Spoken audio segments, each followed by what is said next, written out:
기도하는 가운데 혹시 우리 마음속에 감격이 잊혀져 있었다면 하나님께서 우리 마음에 기쁨을 되살려 주시기를 위해서 기도했으면 좋겠습니다.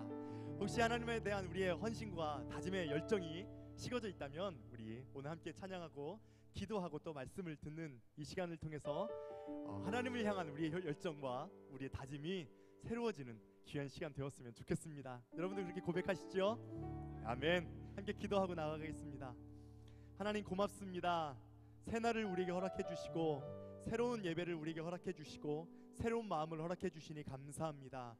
함께 찬양하며 함께 기도하며 함께 말씀을 듣는 이 시간이 우리가 살아오는 동안 드렸던 어떤 순간보다 어떤 예배보다 더 감격스럽게 주님을 만나는 시간 되게 도와주시고 더 생생하게 하나님 만나는 귀한 시간 되도록 역사하여 주시옵소서. 감사드리며 예수 그리스도의 이름으로 기도합니다. 아멘.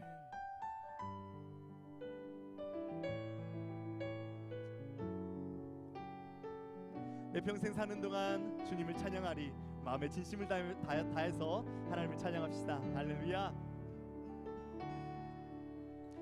내 평생 사는 동안 주 찬양하리. 여호와 하나님 내 주를 찬양하리.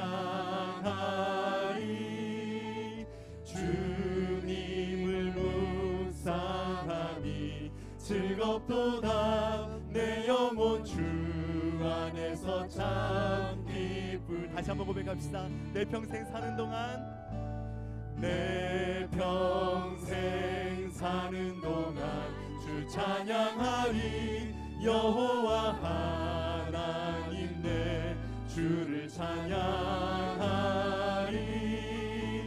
주님을 묵상하니 즐겁도다. 내 영혼 주 안에서 참 기쁘리. 내 영혼아 주님을 송축하라. 내 영혼아 주님을 송축하라. 내 영혼아 주님을 찬양하라. 내 영혼아 주님을 송축하라.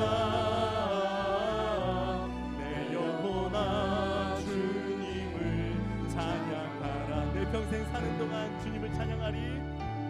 내 평생 사는 동안 주 찬양하리. 여호와 하나님 내 주를 찬양하리.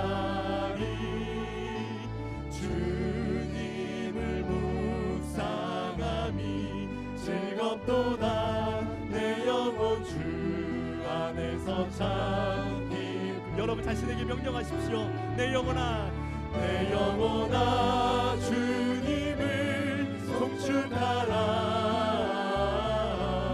내 영혼아 주님을 찬양하라. 내 영혼아 주님을 송축하라. 내 영혼아 주님을 찬양하라. 내 영혼아 주님을 송축하라. 내 영혼아 주님을 송축하라. 내 영혼아 주님을 찬양하라. 내 영혼아 주님을 송축하라. 내 영혼아 주님을 찬양하라. 내 영혼아 주님을 찬양하라. 내 영혼아 주님을 찬양하라.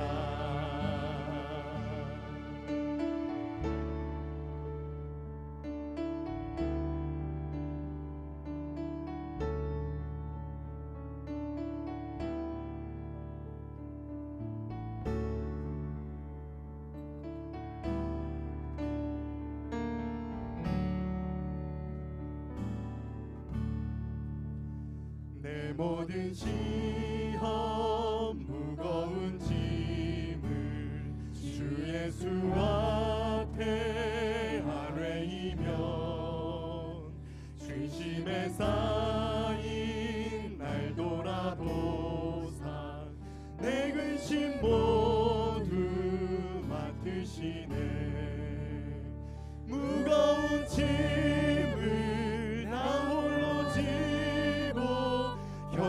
견디다 못해 쓰러질 때 불쌍히 여겨 구원해 주니 은혜의 주님 오직 예수 내 모든 괴로움 닥치는 환난 주 예수 앞에 아뢰이면 주께서 친히 날 구해 주사 넓으신 사랑 베푸시네 내 짐이 점점 무거워질 때 주 예수 앞에 아뢰이면 주께서 친히 날 구해 주사 내 대신 짐을 져주시 무거운 짐을 나 홀로 지고 무거운 짐을 나 홀로 지고 견디다 못해 쓰러질 때 불쌍히 여겨 구원해 주니 은혜의 주님 오직 예수 마음의 시험 무서운 죄를 주 예수 앞에 아뢰이면 예수는 나의 능력이 되사 세상을 이긴 아멘 힘주시 무거운 짐을 나 홀로 지고 견디다 못해 쓰러질 때 불쌍히 여겨 구원해 주니 은혜의 주님 오직 무거운 짐을 나 홀로 지고 무거운 짐을 나 홀로 지고 견디다 못해 쓰러질 때 불쌍히 여겨 구원해 주니 은혜의 주님 우리의 목소리로만 무거운 짐을 나 홀로 지고 견디다 못해 쓰러질 때 불쌍히 여겨 구원해 주니 은혜의 주님 오직 예수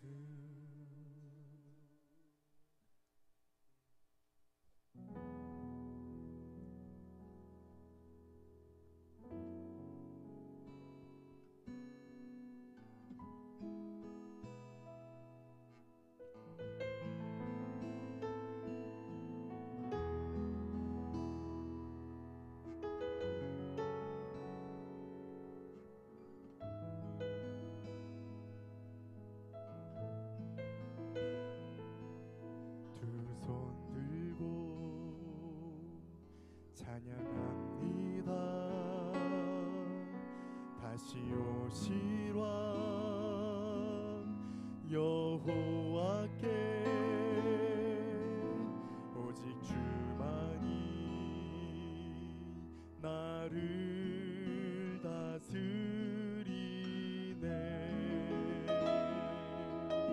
함께 고백합시다. 두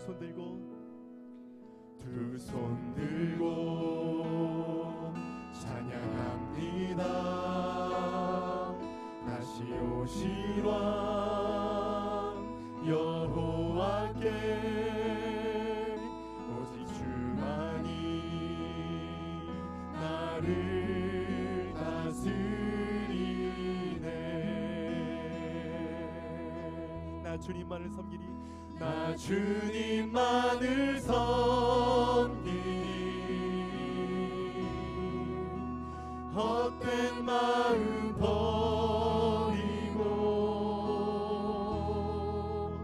성령이여 내 영혼 충만하게 하소서.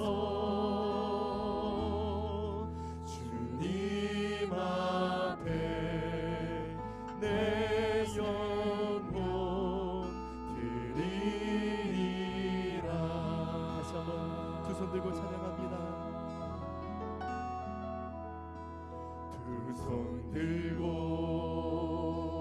찬양합니다. 다시 오실 여호와께 오직 주만이 나를 다스리네. 선포합시다. 나 주님만을 섬기리. 나 주님만을 섬기리. 헛된 마음 버리고 성령이여 내 영혼 충만하게 하소서. 주님 앞에 내 영혼 드리리라. 우리 다시 한번 마음의 진실한 고백으로 우리 두 손 높이 들고 두 손 들고 손 들고 찬양합니다. 다시 오신 왕 여호와께 오직 주만이 나를 다스리네. 나를 다스리네. 다시 한번 두 손 들고 찬양합니다. 두 손 들고 손 들고 찬양합니다. 다시 오실 왕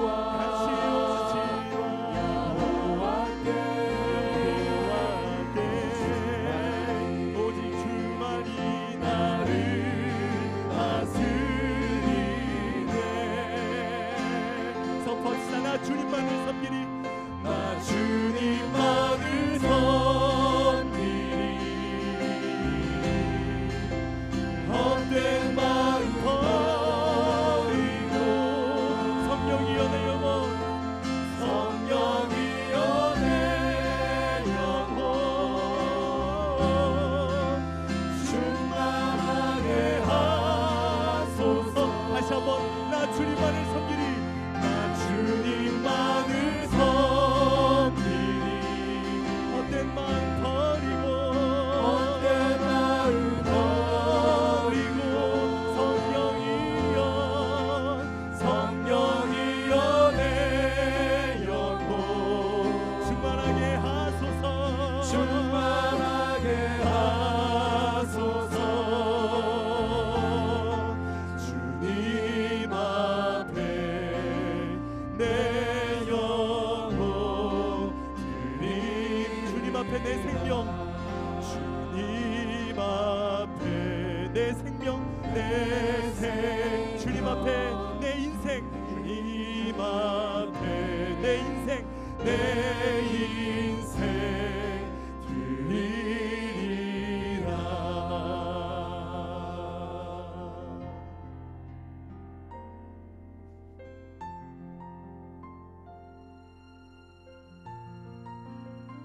하나님 앞에 우리의 인생을, 우리의 생명을, 우리의 영혼을, 우리의 일상을 드리고 난다면 그 후에 우리에게 남은 일이 무엇입니까? 하나님을 예배하는 일, 완전하신 하나님을 경배하고 그분께 감사하는 일 아니겠습니까? 하나님 앞에 내 생명을 드렸으니 나를 받아주십시오. 나의 예배를 받아주십시오. 우리 가슴에 진정한 고백으로 함께 고백합시다. 완전하신 하나님,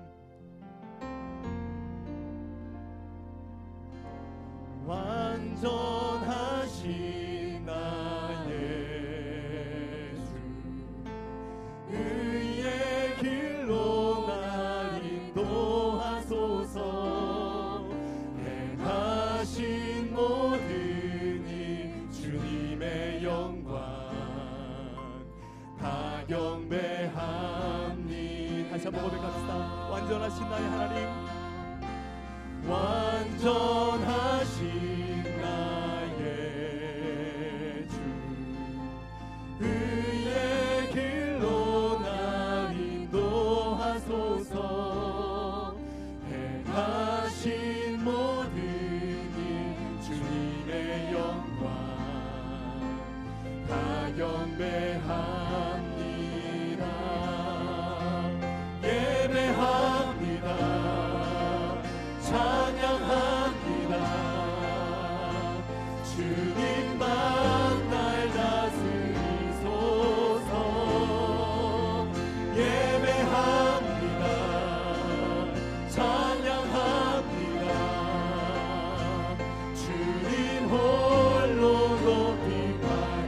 예배합니다. 찬양합니다.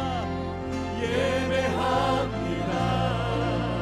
찬양합니다. 주님만 날 다스리소서. 예배합니다. 찬양합니다. 주님 홀로 높임 받으소서. 할렐루야.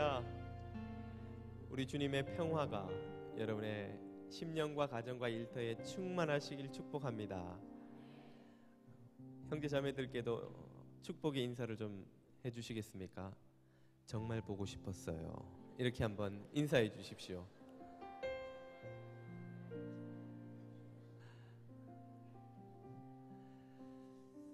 우리 주님도 우리를 정말 보고 싶으셨을 줄 믿습니다. 우리도 주님 얼굴 보기를 원합니다. 주님 만나기를 사모하는 주님의 자녀들에게 오늘 이 시간 만나주시고 하늘의 양식으로 배불리 먹여주실 줄 믿습니다. 겸손한 마음으로 그리고 갈급한 마음으로 이 시간 하나님 앞에 나아갈 수 있게 되기를 축복합니다. 함께 자리에서 일어나셔서 우리의 신앙을 사도신경으로 고백하겠습니다. 나는 전능하신 아버지 하나님 천지의 창조주를 믿습니다. 나는 그의 유일하신 아들 우리 주 예수 그리스도를 믿습니다. 그는 성령으로 잉태되어 동정녀 마리아에게서 나시고 본디오 빌라도에게 고난을 받아 십자가에 못 박혀 죽으시고 장사된 지 사흘 만에 죽은 자 가운데서 다시 살아나셨으며 하늘에 오르시어 전능하신 아버지 하나님 우편에 앉아 계시다가 거기로부터 살아있는 자와 죽은 자를 심판하러 오십니다. 나는 성령을 믿으며 거룩한 공교회와 성도의 교제와 죄를 용서받는 것과 몸의 부활과 영생을 믿습니다. 아멘.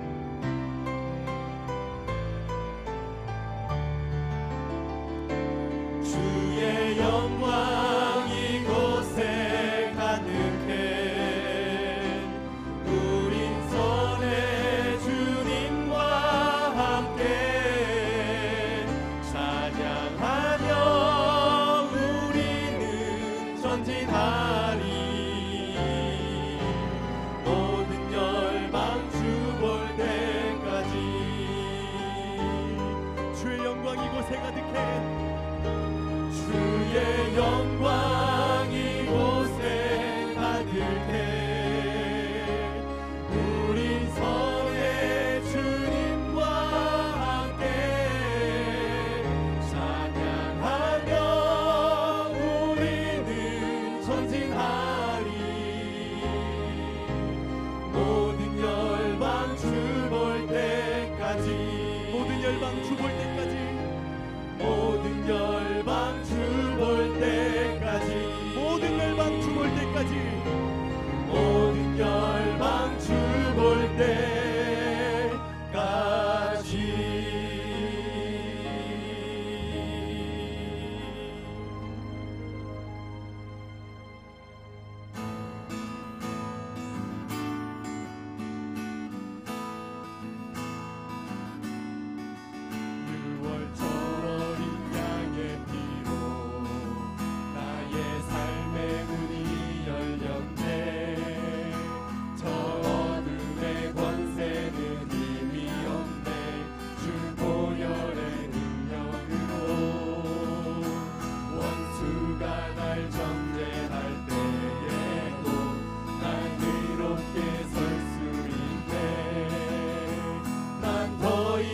정죄함 없네. 난 주보혈 아래 있네. 난 주보혈 아래 있네. 난 주보혈 아래 있네.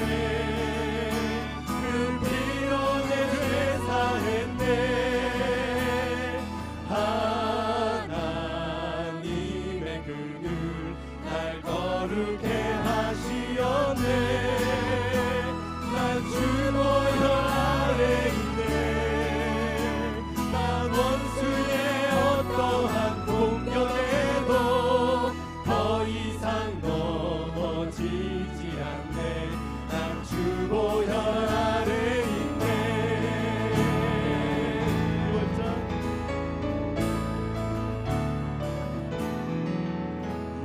벌처럼 어린 양의 피로 나의 삶의 문이 열렸네. 저 어둠의 권세는 힘이 없네. 주 보혈의 능력으로 원수가 날 정죄할 때에도 난 이렇게 설 수 있네. 난 더 이상 정죄함 없네. 난 주 보혈 아래 있네. 난 주 보혈 아래 있네. 아멘. 그 피로 내 죄 사했네.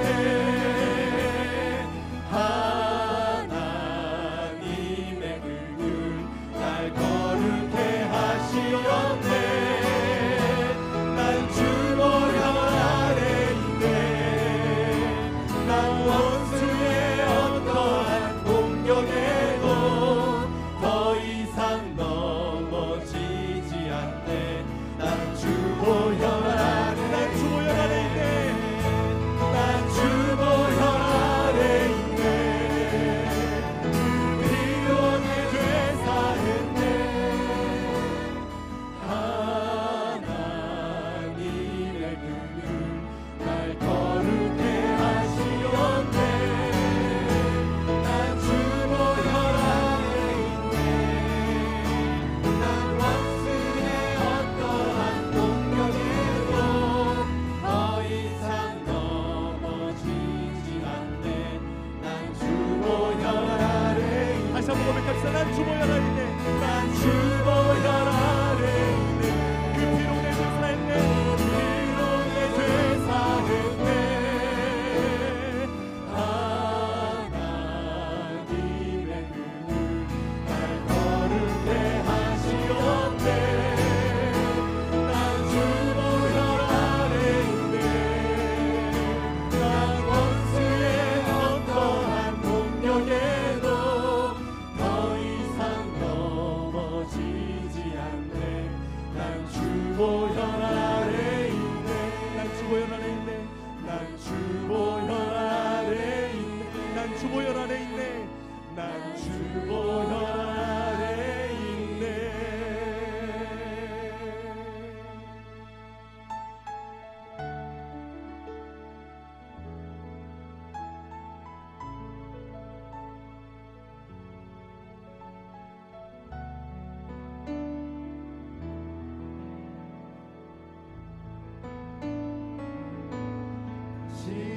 시작됐네.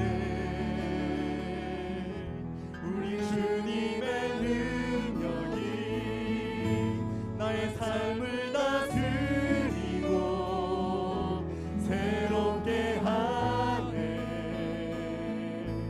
자유하네. 죄와 사망으로부터 나의 삶은 변하고 난 충만하네. 은혜로 난 주의 은혜 한량없는 주의 은혜 은혜로 난 주의 은혜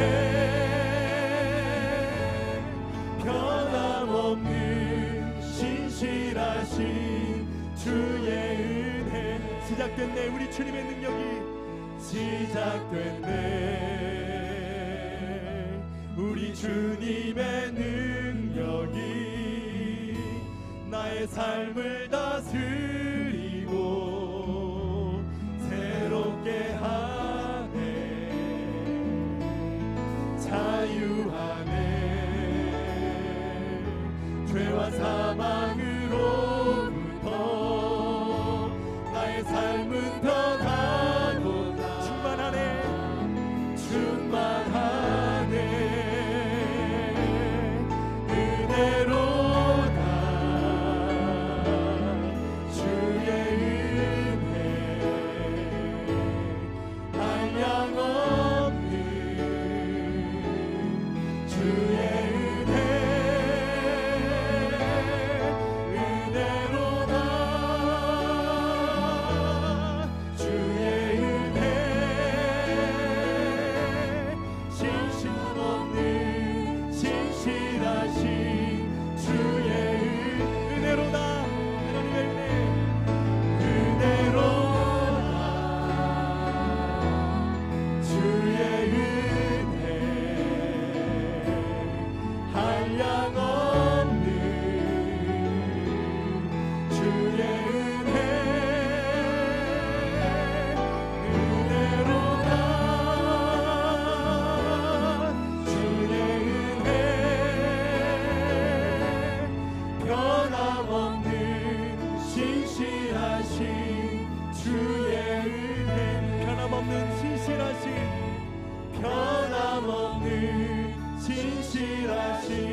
신실하신 주의 은혜, 변함없는 신실하신 주의 은혜.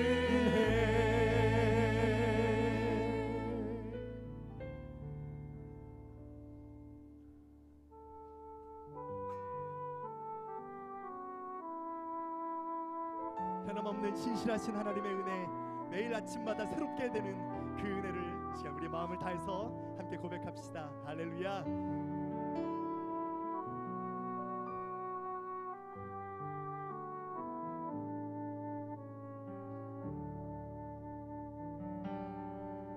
주의 인자는 끝이 없고 주의 자비는 무궁하며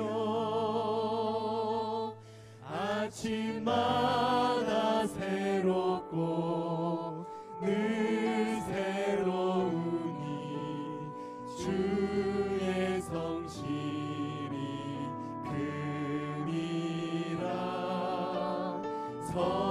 성실하신 주님, 주의 인자는 끝이 없고 주의 인자는 끝이 없고 그의 자비는 무궁하며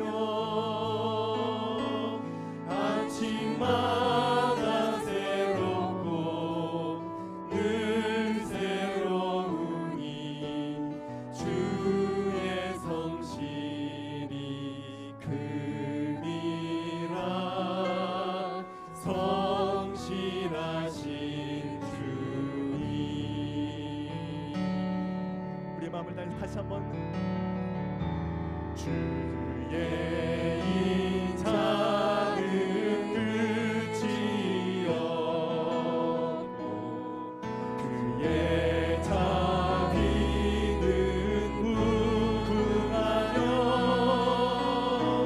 아침마다 새롭고 늘 새로우니 주의 성실이 금이라. 성실하신 주님. 다시 한번 마음을 다해서 주의 인자는 끝이 없고 주의 인자는 끝이 없고 그의 자비는 무궁하며 아침마다 새롭고 늘 새로우니 주의 성실이 금이라. 성실하신 주님. 아침마다 새롭고 아침마다 새롭고 늘 새로우니 주의 성실이 금이라. 성실하신 주님. 예배합니다. 예배합니다. 찬양합니다. 주님만 날 다스리소서. 예배합니다. 찬양합니다.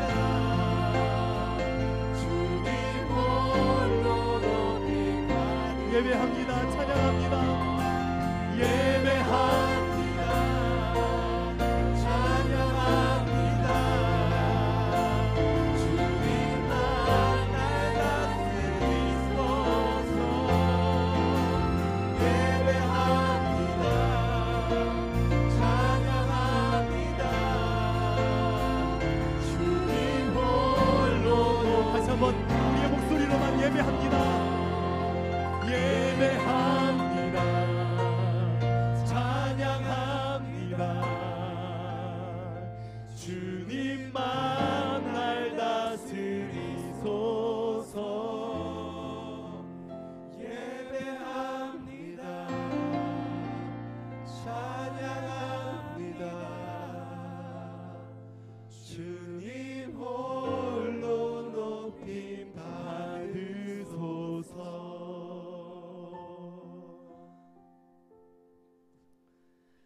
시간 끝이 없는 주님의 인자하심을 바라보며 기도로 주님 앞에 나아가겠습니다.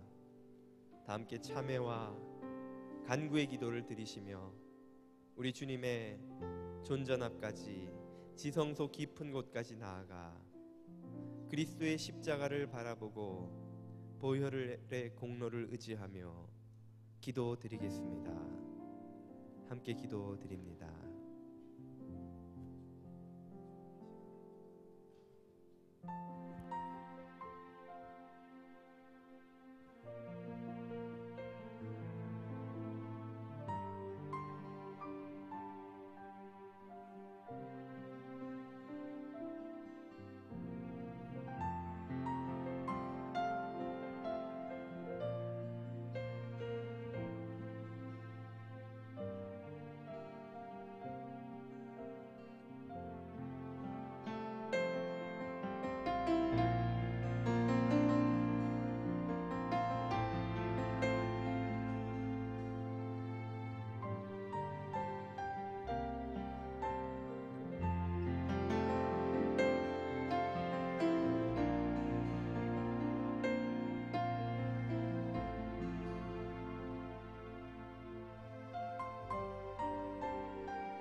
너희가 다 이것을 마시라.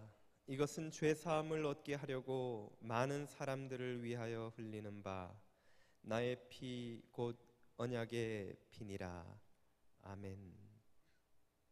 자격 없는 자들을 위해 독생자의 고귀한 보혈을 흘리게 하셔서 천국 백성을 삼아 주신 사랑의 아버지 하나님, 이 시간 하나님의 긍휼과 그리스도의 보혈을 의지하여 지난 한 주간의 모든 죄악을 고백하오니 눈보다 희게 하여 주옵소서. 하나님의 신실한 약속을 늘 받으면서도 믿지 못하고 불안하고 염려하고 의심하며 살았음을 고백합니다. 용서하여 주옵소서. 우리를 위하여 흘리신 그리스도의 보혈을 기억하지 못하며 늘 부족하다 불평하며 원망하며 살았음을 고백합니다. 용서하여 주옵소서. 감당할 수 없는 큰 은혜를 입었으면서도 정작 형제와 자매의 연약함을 감싸 안지 못하고 비방하고 미워하며 살았음을 고백합니다. 용서하여 주옵소서. 이 시간 예수 그리스도의 보혈로 정결케 되어 하나님 예배하기에 합당한 자녀로 새롭게 하여 주옵소서. 우리 주님의 긍휼을 의지하여 간구의 기도를 드립니다. 우리 교회를 사랑하여 주셔서 오늘 귀한 장로 임직 예배를 드릴 수 있게 해주심을 감사드립니다. 주님께서 택하시고 세우시는 세 분의 일꾼을 축복하여 주시고 성령의 기름을 부어 주옵소서. 물 붓듯 부어 주옵소서. 엘리야처럼 엘리사처럼 성령 충만하여 주님 나라 위하여 섬기는 일꾼들 되게 하여 주옵소서. 온 교우들이 기뻐하며 세우는 축제 되게 하여 주옵소서. 우리 뉴저지 장로교회가 천국을 누리고 천국을 세우고 천국을 전하는 교회 되게 해주시기를 기도드립니다. 한 영혼 한 영혼 부르셔서 택하셔서 세우신 모든 교우들이 예수 그리스도의 본을 받아 하나님 나라를 위해 사는 인생 되게 하여 주옵소서. 하나님 나라를 위해 쓰임받는 교회 되게 하여 주옵소서. 오늘부터 15기 새가족 교육이 시작됩니다. 우리 교회에 보내주신 모든 새가족들 이 과정을 통하여 잘 교육받고 정착하고 성장하고 하나님 나라의 일꾼으로 자라가게 하여 주옵소서. 한 가족 되어 서로 뜨겁게 사랑하는 은혜 경험하게 하여 주옵소서. 섬기는 새가족부 일꾼들에게 사랑의 마음, 주님의 마음 주시어서 섬길 수 있게 도와 주옵소서. 가을 학기 성경 공부가 시작되었습니다. 네개 클래스마다 사역자들에게 기름 부어 주시고 교우들에게 열정 더하여 주시고 듣는 귀와 깨닫는 마음 허락하여 주옵소서. 주님 얼굴 뵙기를 사모합니다. 예배를 사모하며 나온 자녀들마다 주님의 음성 듣고 기도가 응답되며 찬양 가운데 임하시는 주님을 만나는 복을 누리게 하여 주옵소서. 지치고 상한 마음으로 나온 영혼들 회복되고 치유되고 구원 경험하는 복된 예배 되게 하여 주옵소서. 죽은 자가 살아나고 잠자는 자가 깨어나는 생명의 예배 되게 하여 주옵소서. 예수 그리스도 이름으로 기도드립니다. 아멘.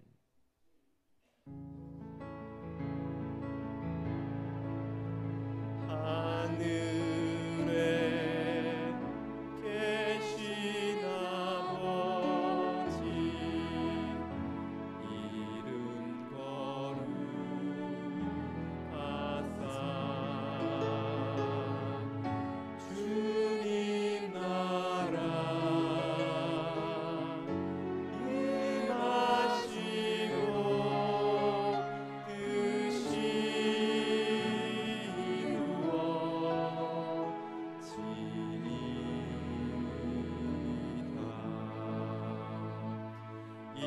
일용할 양식 주시고 우리들의 큰 죄 다 용서하옵시고 또 시험에 들게 마시고 악에서 구원하소서.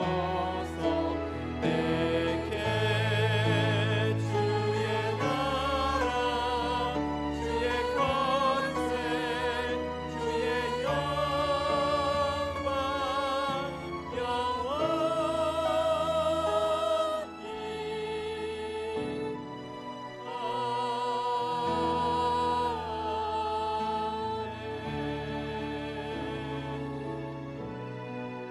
아멘.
할렐루야.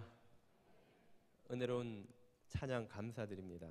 평소에도 은혜롭지만 오늘 특별히 더 은혜로운 것 같아요. 예.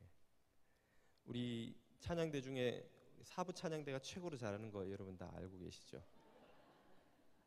다 잘하시지만 예. 오늘 우리에게 주시는 하나님의 말씀은 창세기 17장 1절에서 8절까지의 말씀입니다. 창세기 17장 1절에서 8절까지의 말씀입니다.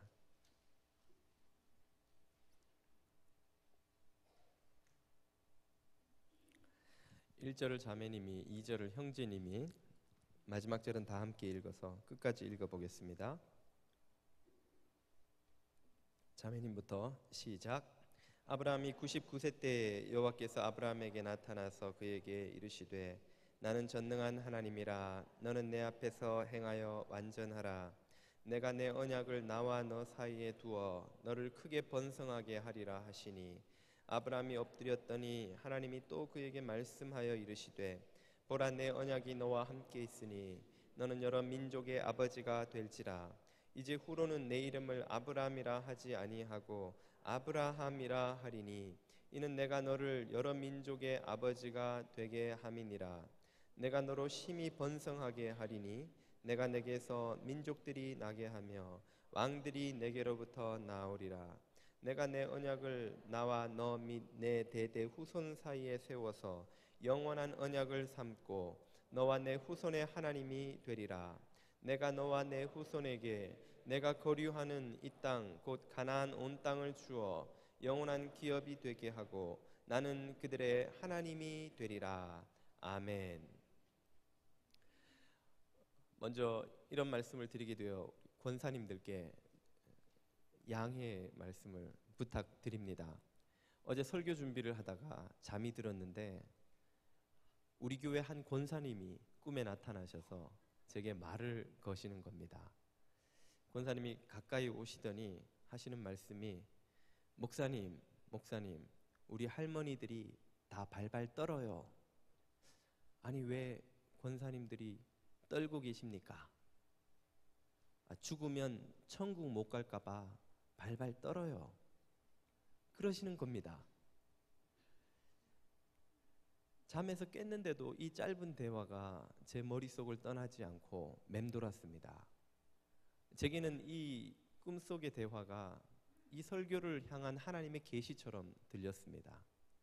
꿈속의 대화였지만 제게 조금은 충격이었던 것이 늘 구원에 대해서 배우는 우리들이 왜 천국 못 갈까 봐 떨어야 하는가 하는 생각이 들었기 때문입니다.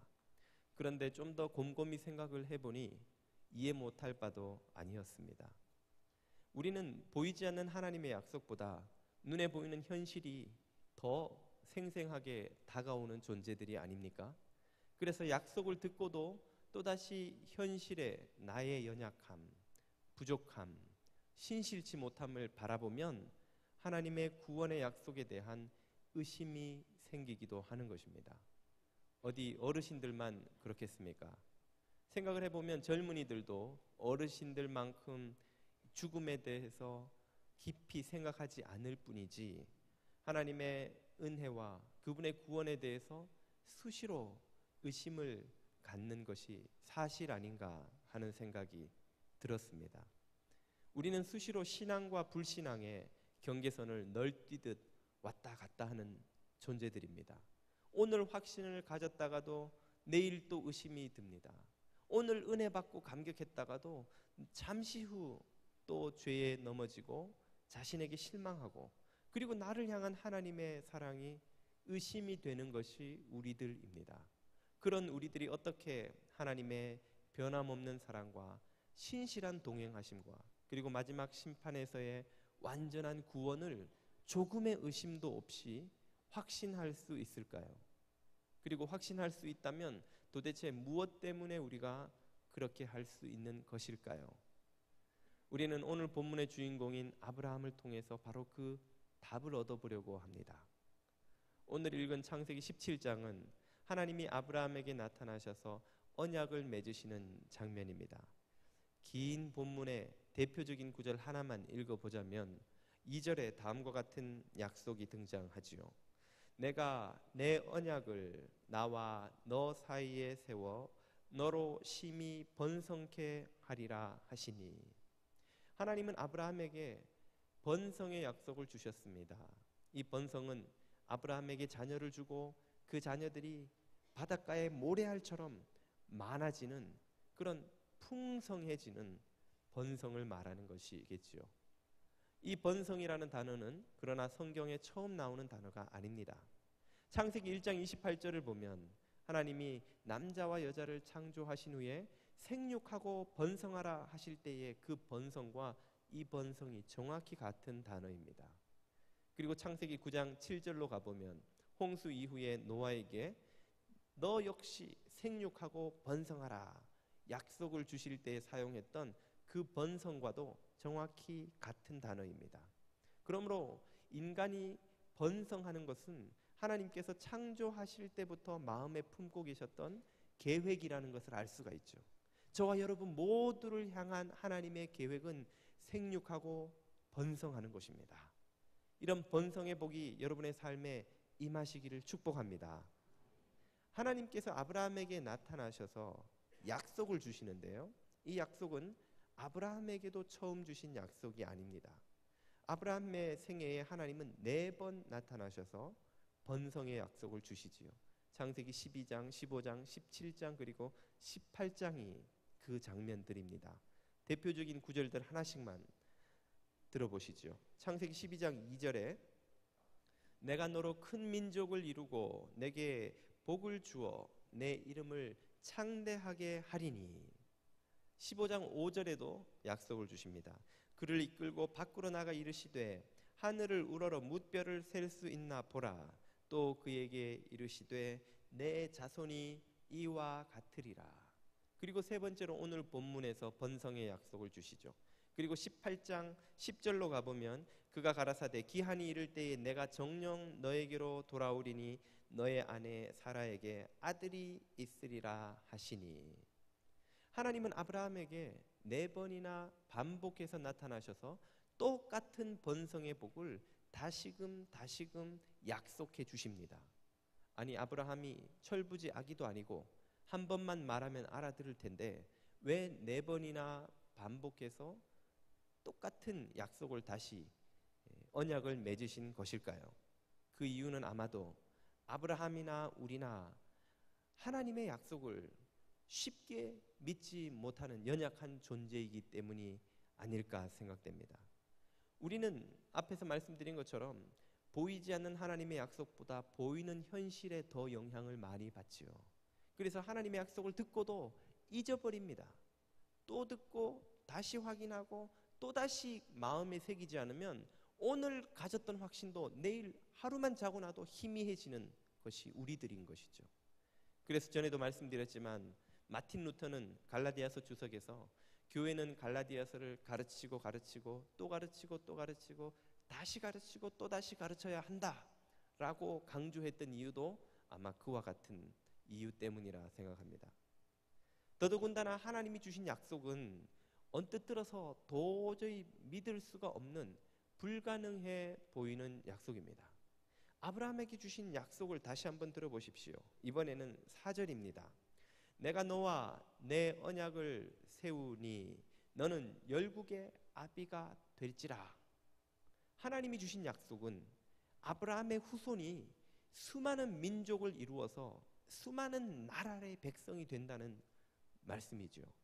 그런데 이것이 아브라함에게 얼마나 공허하게 들렸을지 한번 생각을 해보십시오. 아브라함이 처음 부름을 받았을 75세 때라면 혹시 그때도 쉽지는 않은 일이지만 믿어볼만 했을지 모르겠습니다. 그러나 약속을 받고 벌써 24년이 지났습니다. 24년 동안 아무 일도 일어나지 않았습니다. 그동안 아브라함의 나이는 99세가 되었습니다. 내 몸은 내가 잘 아는데 내 몸으로는 아기를 가질 수 없습니다. 아브라함은 현실을 알았던 거예요. 게다가 아브라함의 아내는 어떻습니까? 사라. 이 할머니는 90세입니다. 90세. 자녀가 있었다면 손녀라고 해도 생리가 끊어졌을 나이인 할머니와 이 할아버지 사이에서 도대체 무슨 일이 일어날 수 있단 말입니까? 하늘을 봐야 별을 따지요.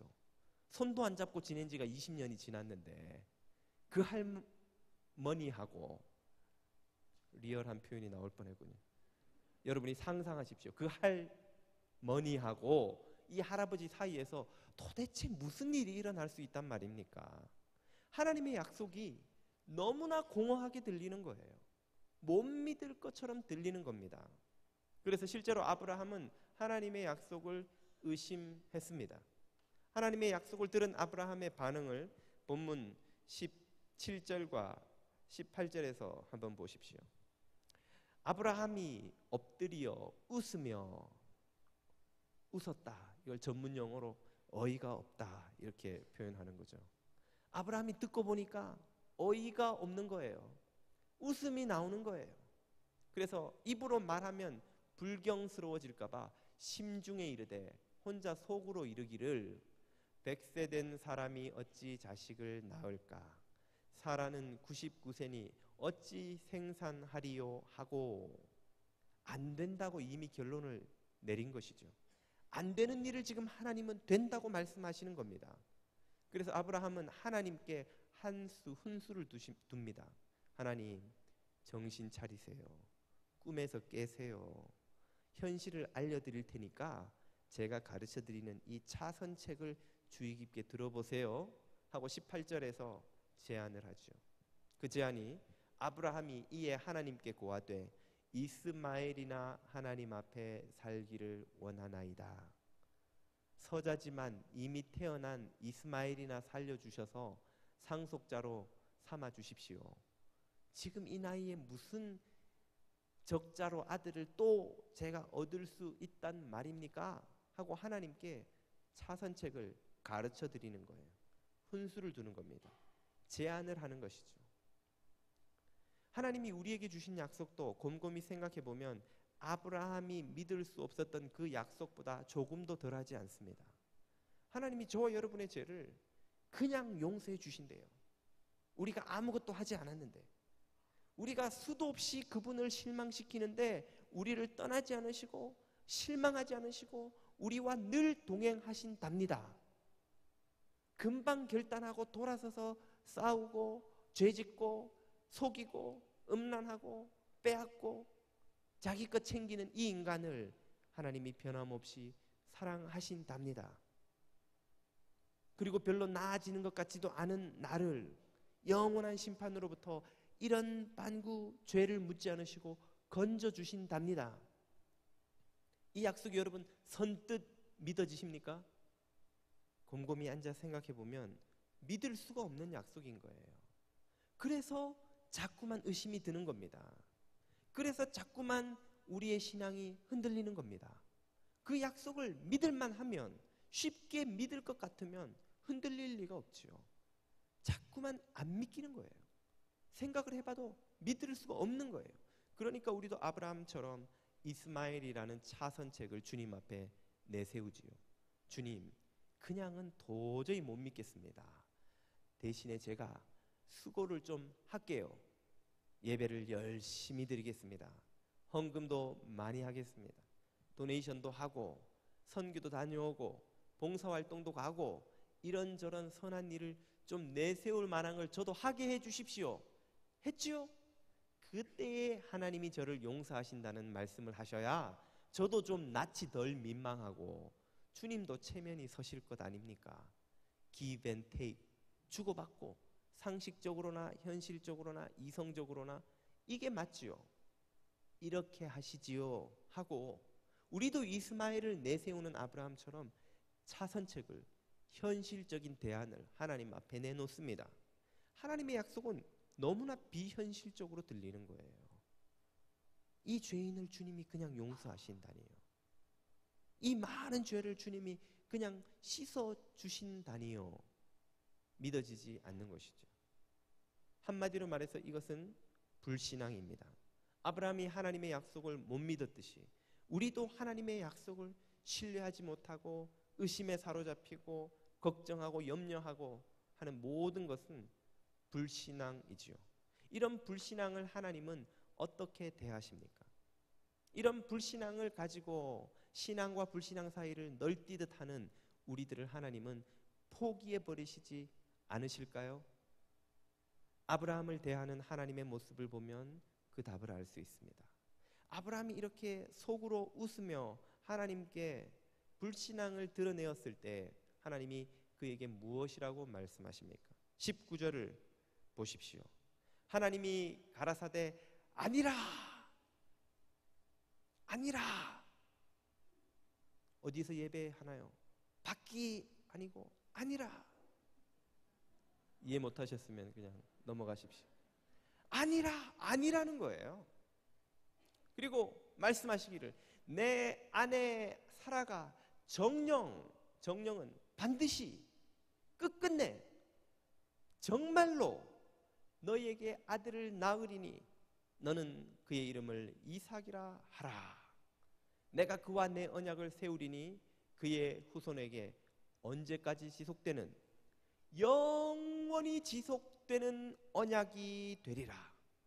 이 말은 내가 너에게 한 약속을 캔슬하지 않겠다는 거예요. 취소하지 않겠다는 겁니다. 계약을 파기하시지 않겠다는 거예요. 너는 안 믿어? 그러나 나는 신실한. 너는 의심해? 그러나 나는 내 말을 이루리라. 너는 못 믿어? 그래도 나는 끝까지 내가 한 계약을 지키리라 하고 선포하시는 것입니다. 아니, 하나님의 반응은 정말 이상한 것이죠. 원래 계약이라는 것이 쌍방의 의무를 전제로 하는 것입니다. 물건을 보내주면 대금을 지급하겠습니다. 물건이 와야 돈을 보내지요. 어떤 바보 같은 비즈니스맨이 물건도 안 받고 대금을 줘버립니까? 물건 못 보내겠다 그러는데 대금을 줘버리나요? 약속은 약속이니까 물건은 못 받았지만 돈은 드릴게요. 그렇게 돈을 주는 비즈니스맨이 어디 있습니까? 그런데 하나님은 지금 아브라함이 못 믿는데, 아브라함이 신실치 않은데, 아브라함이 그 약속을 의심하고 있는데 하나님은 변함없이 당신의 약속한 대로 약속을 이루시겠다는 거예요. 왜 하나님은 그렇게 하시는 것일까요?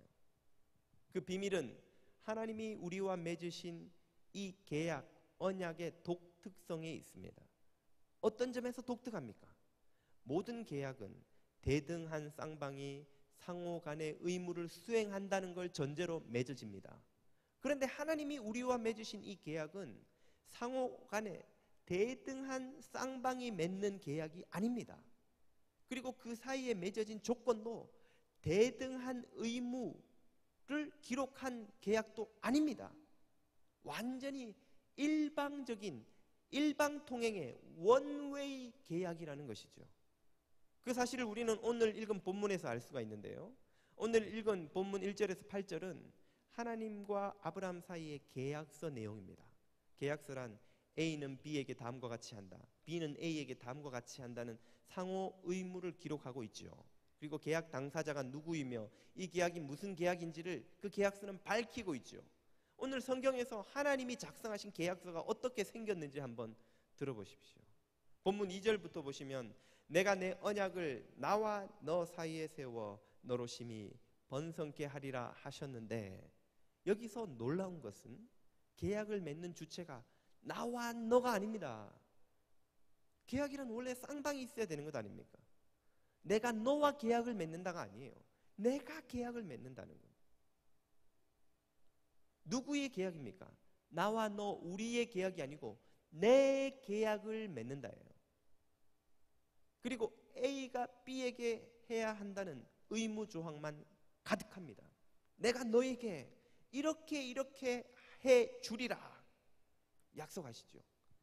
계속해서 4절도 보십시오. 또 역시 우리가 아니라 내가, 너와 우리의 계약이 아니라 나의 언약을 세우니, 그리고 내가 너에게 이것을 해주리라, 열국의 아비가 되게 하리라. 6절로 또 가보십시오. 내가 너로 심히 번성케 하리니 내가 너에게 해줄 것은 다음과 같은 것이다.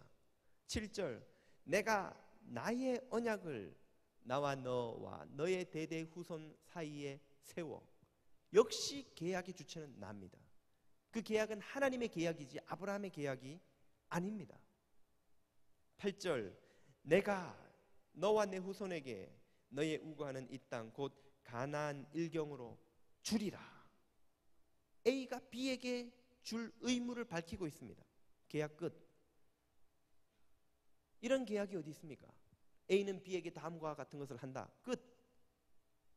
이 계약은 처음부터 대등한 쌍방이 맺은 계약이 아닙니다. 처음부터 이 계약은 하나님께서 일방적으로 맺는 계약입니다. 왜입니까? 그 계약 당사자인 아브라함이, 그리고 그 계약의 상대인 우리가 처음부터 하나님과 계약을 맺을 수 있는 능력도 자격도 의지도 없었기 때문입니다. 우리는 그분하고 계약을 맺을 관계가 아닙니다. 우리는 그분과 맺은 이 계약의 조건들을 수행할 능력이 없습니다.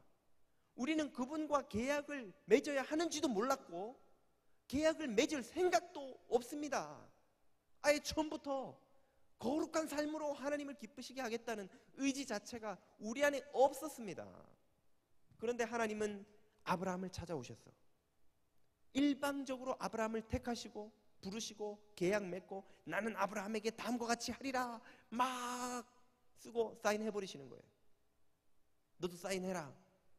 안 한다고 그래도 해. 네가 안 해도 나는 할 거야. 그리고 우기시는 거예요. 그리고 아브라함은 이제 그만 좀 나타나시지. 또 나타나셔가지고 내가 너한테 아들을 주리라. 에이 무슨 아들은 그냥 이스마엘이나. 아니야 나는 줄 거야. 주고 말 거야. 너는 받게 될 거야. 계속해서 아브라함에게 선포하시는 거예요. 푸시하시는 거예요. 외치시는 거예요. 아브라함은 아들 생각도 안 하는데, 포기했는데 벌써 그 아들에 대한 어떤 희망도 없는데 하나님은 아니야 너는 아들을 갖게 될 거야. 그 아들이 바닷가의 모래알처럼 많게 되고 하늘의 별처럼 많게 될 거야. 네가 몰라도, 네가 의지가 없어도, 네가 할 능력이 없어도 내가 알고 있고 내가 할 거고 내게 그 능력이 있으니 할 거다. 그리고 외치시는 거예요. 일방적인 은혜의 계약인 것입니다. 그러므로 아브라함이 하나님 앞에 신실치 않아도 그것은 계약 파기의 이유가 될 수 없는 거예요. 처음부터 아브라함의 신실함은 계약의 성립 근거가 아니었습니다. 이 계약의 성립 근거도, 이 계약이 성취되는 근거도 아브라함의 신실함이 아니라 하나님의 신실함이었던 것이죠. 하나님이 당신의 신실함을 걸고 이 계약을 맺으신 것입니다. 그렇기 때문에 우리들의 연약함에도 불구하고 하나님은 우리와 맺은 계약을 파기하지 않으시는 것이죠. 이 계약의 모습을 예수 그리스도께서는 당신의 비유 속에서 아주 잘 보여주셨습니다. 예수님이 들려주신 비유 중에 포도원 주인의 비유가 있죠. 한 포도원 주인이 아침 9시에 인력시장에 나가 일꾼들을 데려다가 내가 한 데나리온, 하루 1일 품삯입니다. 계약하고 너희들을 데려갈 테니 포도원에 들어가 일해라. 일꾼들이 한 데나리온 약속받고 들어갔습니다. 그런데 그 주인이 아침 11시에도 나가더니 1시에도 3시에도 심지어 5시에도 나가더니 일꾼들을 또 데리고 오는 거예요. 자네들은 왜 여기 섰는가? 아무도 우리를 데려가는 사람이 없어서. 그러면 내 포도원에 들어가게 내가 상당하게 주리라고 말합니다. 그 말은 내가 알아서 주리라 이 말이죠. 그런데 그 일꾼들이 아무도, 아니 일꾼을 부르려면 얼마 주겠다는 걸 확실히 정하셔야지 알아서 주리라가 뭡니까? 하고 불평하지 않습니다. 왜요? 그 일꾼들은 그 주인에게 부름 받는 것 자체가 기적이니까요. 일어날 수 없는 은혜니까요. 아니 6시에 일 끝나는데 5시에 데리고 가서 무슨 일을 시키겠다는 겁니까? 차에 태우고 가서 삽 나눠주고 어디 가라고 설명하고 들여보내면 5시 45분. 삽질 한두 번 하면 띵동 띵동 일 끝나버려요. 그런 일꾼들 데려가가지고 주인이 도대체 무슨 이익을 볼 게 있습니까? 게다가 그 일꾼들에게 주인이 묻지요. 자네들은 왜 아직도 여기 섰는가? 아무도 우리를 데려가는 주인이 없어서요. 그렇다면 그 일꾼들이 어떤 사람들이란 말입니까? 장애가 있거나 너무 늙었거나 너무 어리거나 무언가 다른 주인들로부터는 선택받을 자격이 없는, 조건이 없는 사람들이란 이야기예요. 근데 그 사람들이 3시에 왔을 때는 분명히 없었는데 5시에 와보니까 있어요. 그 말은 뭡니까? 게으르기까지 하다는 이야기예요.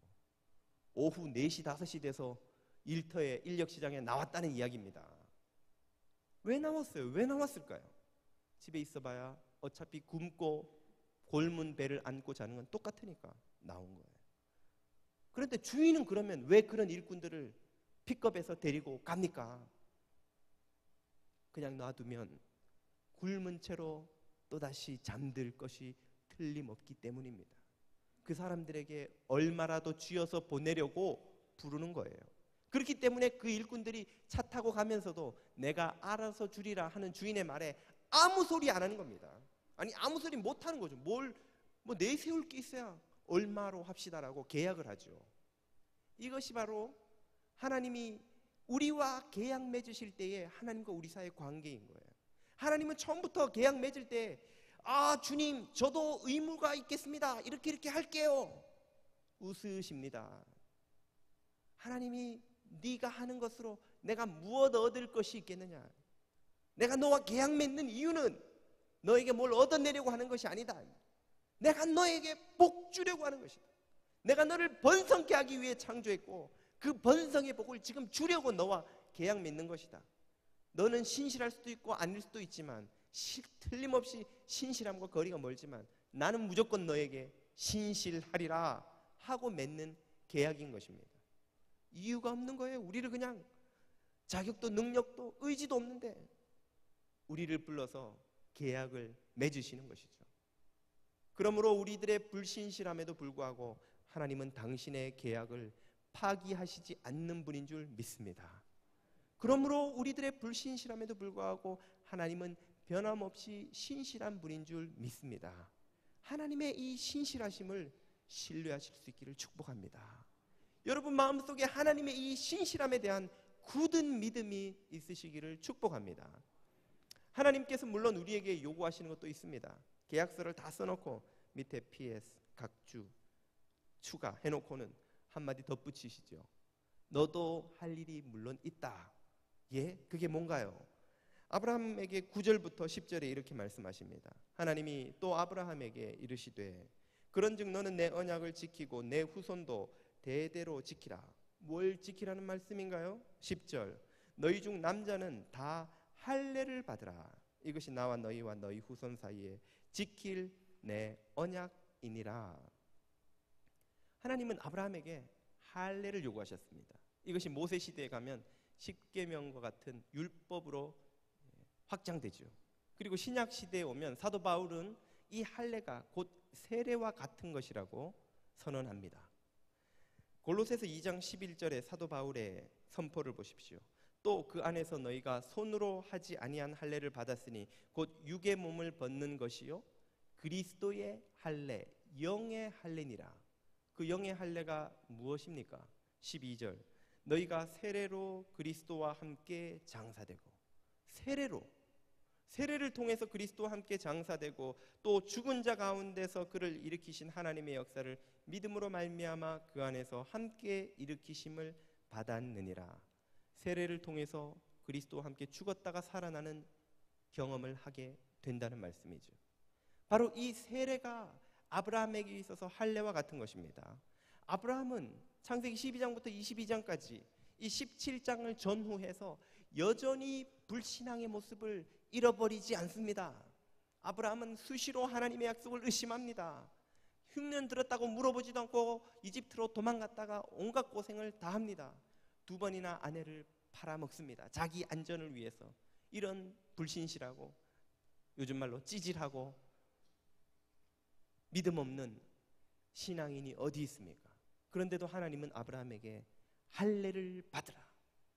네가 받는 할례를 온전하게 내가 받겠다고 하시는 겁니다. 창세기 15장 5절에서는 아브라함이 하나님의 말씀을 믿으니 이것을 그의 의로 여기셨고 17장에서는 아브라함이 순종하여 할례를 받으니 표현이 나오진 않지만 하나님은 그 할례를 온전한 믿음의 행위로 받으신 것입니다. 똑같은 일이 오늘 우리가 믿고 세례받을 때 일어나는 것입니다. 세례가 무엇입니까? 세례는 불신앙의 대체물은 될 수 없습니다. 다시 말해 내가 하나님을 믿지도 않지만 세례만 받으면 구원 얻는다고 말할 수는 없다는 것이죠. 그러나 동시에 세례는 겨자씨만한 믿음으로라도 그리스도를 붙들고 하나님의 긍휼을 의지하는 자의 신앙 고백이 될 수는 있습니다. 어떤 귀신 들린 아들을 데리고 온 아버지가 예수님에게 할 수 있거든 고쳐주십시오. 할 수 있거든이 무슨 말이냐? 믿는 자에게 능치 못함이 없느니라. 그러자 그 아버지가 부르짖으면서 내가 믿나이다 나의 믿음 없는 것을 도와주소서 하고 주님을 의지하였습니다. 세례가 바로 그와 같은 것입니다. 우리는 그리스도의 부름을 받고 그분과 새 언약의 자리에 초청을 받고 그분의 놀라운 긍휼의 약속을 받고도 그 약속에 합당할 만큼 거룩하게 살아낼 자신이 없습니다. 그 하나님 앞에 드린 모든 맹세를 지켜낼 자신이 없습니다. 우리는 지금까지도 실패했고 앞으로도 실패할 것 같고 오늘도 온전히 살아낼 수 있을지 자신이 없는 존재들입니다. 그러나 그 아버지가 부르짖은 것처럼 주여 믿나이다 나의 믿음 없는 것을 도와주소서. 나는 믿음이 없으나 그리스도의 십자가를 붙들고 이 시간 나아가 세례로 주님 앞에 신앙을 고백합니다 하고 주님 앞에 무릎 꿇을 때에 주님께서 그 세례를 통해서 우리의 믿음을 온전한 것으로 받아 주신다는 것입니다. 겨자씨만한 믿음을 들고 나간 자에게 거대하고 온전하고 우주를 채우고도 남는 완전한 믿음과의 그 거대한 간격을 그리스도의 십자가로 메워버리시는 겁니다. 네가 겨자씨만한 믿음만 가지고도 겸손히 나와 세례받으며 주님을 바라볼 때에 내가 내 독생한 아들의 모든 보혈의 공로로 그 공백을 다 메워주겠다는 거예요. 너의 없는 공로를 다 채워주겠다는 거예요. 너를 완전한 믿음을 가진 자로 받아주겠다는 거예요. 그래서 너에게 한 이 모든 약속을 내가 다 이루고야 말겠다는 것입니다. 우리가 예수 그리스도를 믿는 믿음으로 주님 앞에 무릎 꿇을 때 주님께서 당신의 신실한 약속을 다 이루어 주실 줄 믿습니다. 이 믿음을 갖고 사는 사람은 은혜의 태양 아래 사는 이들입니다.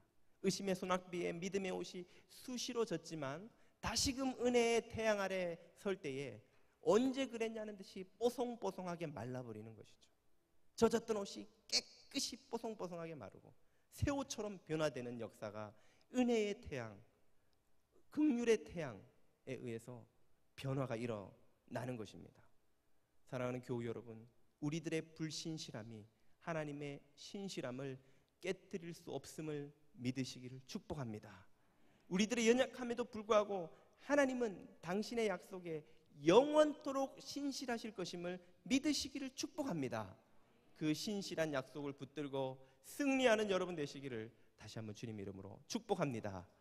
함께 찬양 드리겠습니다. 주의 인자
엘살바도르 팀의 선교 보고를 영상으로 드렸습니다. 몇 주 동안 IT 오막 팀까지 차례로 보고를 드릴 텐데요.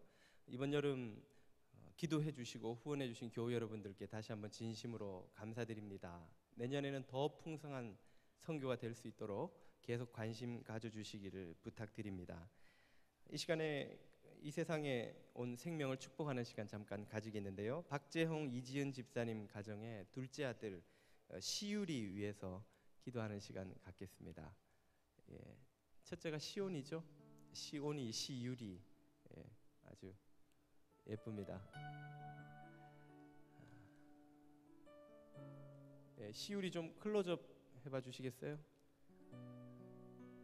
얼마나 됐습니까?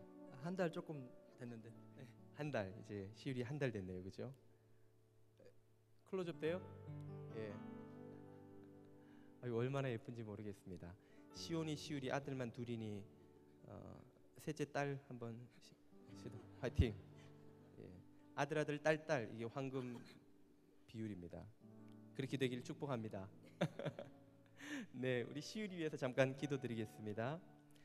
은혜 주님, 이토록 예쁜 생명 박재영 집사님 가정에 허락해 주시니 감사합니다. 주님께서 주신 생명이오니 주님께서 돌보시고 양육하여 주옵소서.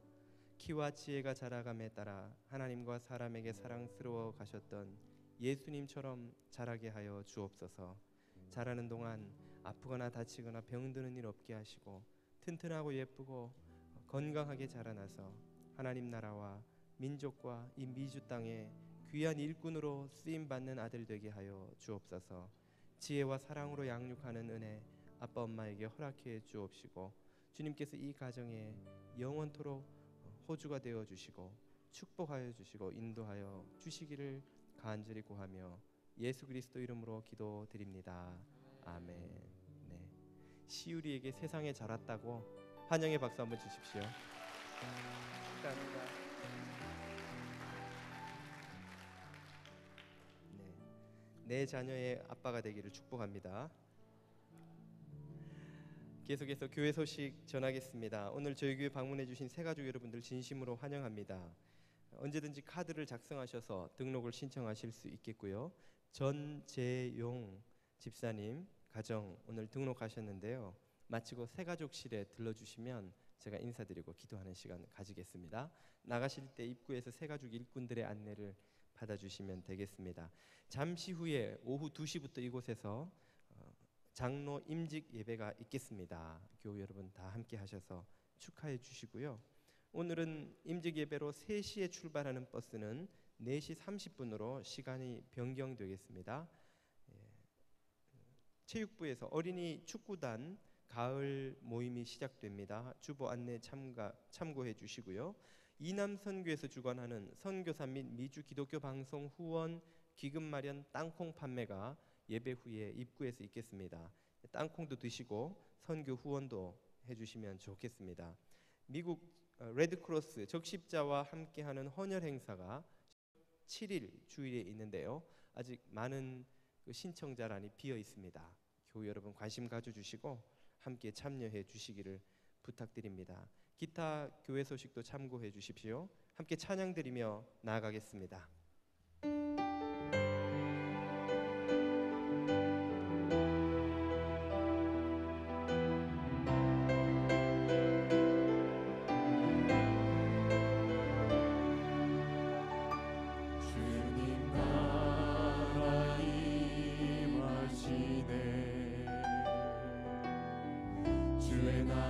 멀지 않았네.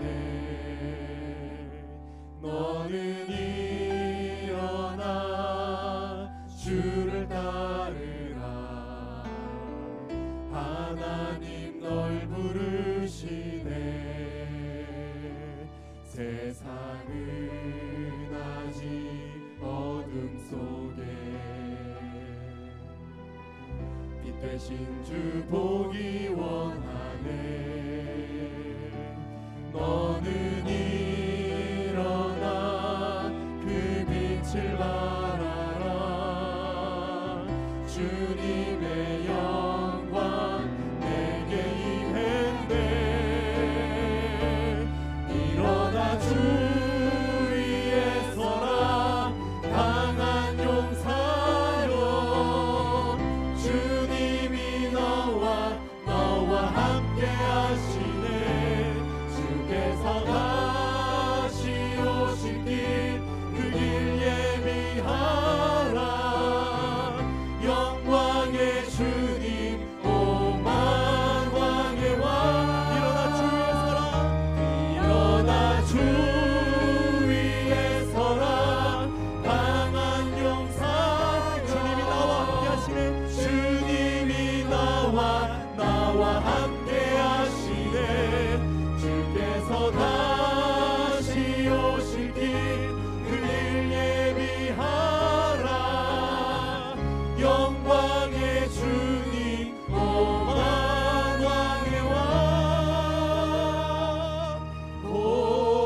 지금은 성부와 성자와 성령 하나님의 크고 놀라우신 은혜와 사랑하심이 변함없이 신실하신 하나님을 신뢰하며 두려움 없는 믿음으로 주님과 동행하며 한 걸음 한 걸음 전진하기로 결단하고 은혜를 구하며 돌아가는 모든 주님의 아들 딸들 머리 위에 지금으로부터 영원까지 함께하여 주시옵기를 간절히 축원하옵나이다.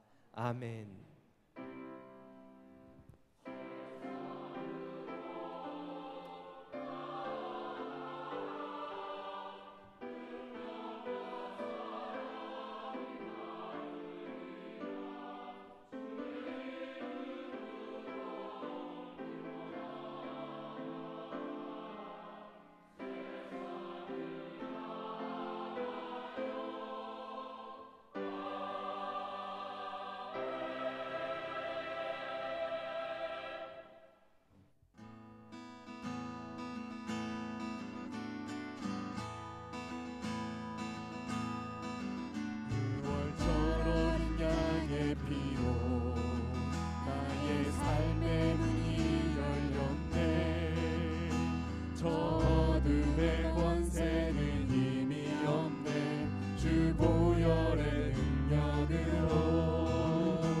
원수가 날 정죄할 때에도 난 의롭게 설 수 있네. 난 더 이상 정죄함 없네. 난 주 보혈 아래 있네. 6월절 어린 양의 피로 나의 삶의 문이 열렸네. 어둠의 권세는 보혈의 능력으로 원수가 날 정죄할 때에도 날 이롭게 설 수 있네. 난 더 이상 정죄함 없네. 난 주 보혈 아래